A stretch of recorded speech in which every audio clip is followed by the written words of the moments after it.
Good evening and welcome to the news now at 8 o'clock. I'm Danielle Lewan, bringing you our latest headlines that we have here in the Savannah, Coastal Empire and Low Country viewing area.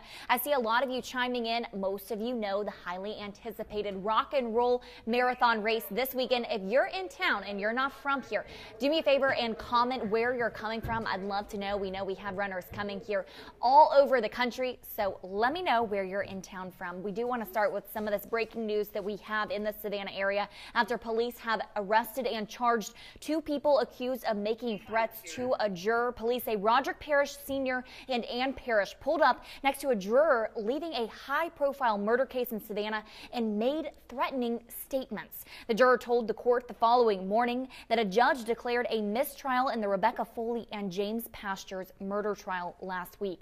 The man charged for making the threats, Roderick Parrish, is the father of the defendants, Roderick Parrish Jr. and Jordan Campbell.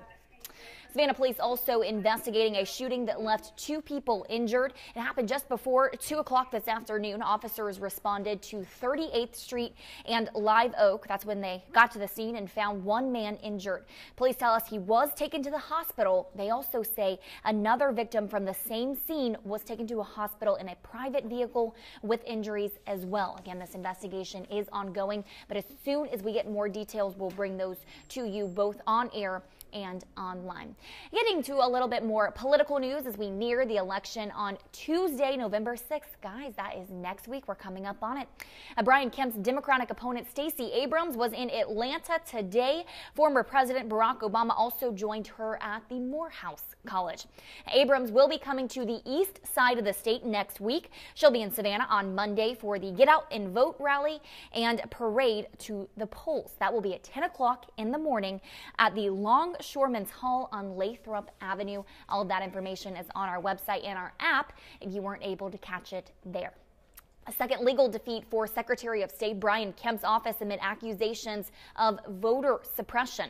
A federal judge ruling today more than 3,100 voters must be allowed to vote Tuesday. The voters are recently naturalized U.S. citizens, and Kemp's office held up the registration, quoting Georgia's exact match law. Apparently, their new citizenship was not yet updated in the state's driver database, causing a mismatch. Again, that was the second legal defeat for Secretary of State Brian Kemp, who is campaigning to be the next governor of Georgia. And that governor's race is expected to be very tight, what they're calling a razor-thin race, with three candidates on the ballot: Democratic candidate Stacey Abrams, Republican Secretary of State candidate Brian Kemp, and Libertarian Ted Metz. And it's possible that no one will get 50% of that vote. If that happens, a runoff election, which will be held on December 4th.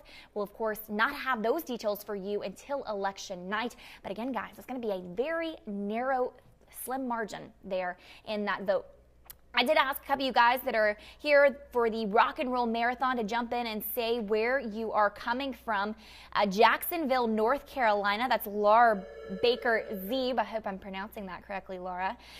Vidalia, Paulette. Vidalia, are you running the race tomorrow, or are you just watching? Watching from Beaufort. Thanks, guys. Really busy today. That's from Nicole. Yes, guys. Traffic interruptions, road closures.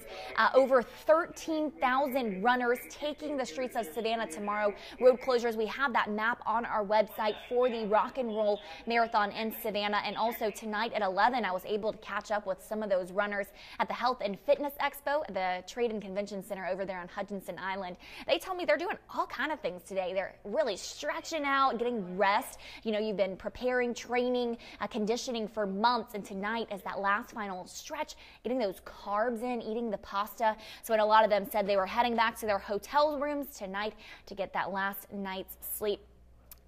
Haley is asking what happened at the Walmart on 17.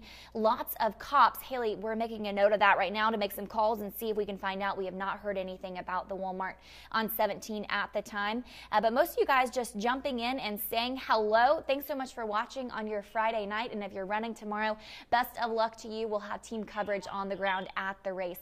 But for now, hope all of you guys have a wonderful weekend and join us tonight on the news at 11.